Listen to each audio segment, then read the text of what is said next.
So we talked about making sure you have enough water inside the cells of your battery so that they don't dry out. What about keeping it charged?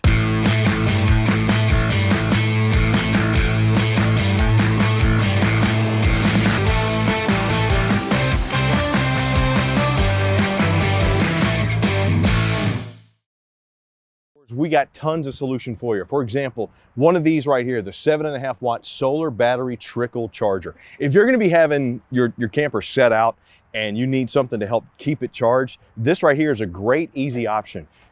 We also have different types of voltages too. So you can get all types of solar panels. You can get the quick chargers. You can get the battery ticks. You can get whatever you need.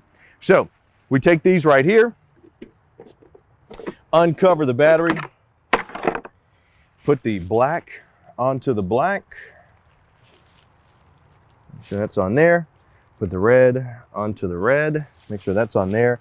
And then the panel has a quick connect here. Now they also have ones that you can plug right into the camper. You can power your camper off the solar panels. You've seen the solar prep ports. Those quick connects are these right here. So I'm just gonna plug this bad boy in right here like that.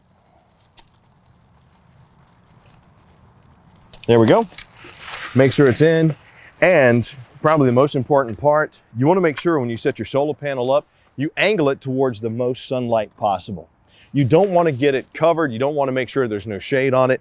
Let that run. It'll keep your battery charged and making sure that you're above that 11.6 volts that you need to be able to run the slides out or power anything that you need. Hopefully this has helped you out a little bit, giving you a tip that you can use moving forward and save you a lot of time and pain in the future when it comes to making sure your battery's charged. I'm Chris Young for Gander RV Outdoors. Thank you so much for spending time with me today. I look forward to catching up with you soon. And as always, speak to one of our RV techs, get the experts' inside opinion, let them help you out so that your camping experience is as best as possible. I'll see you soon.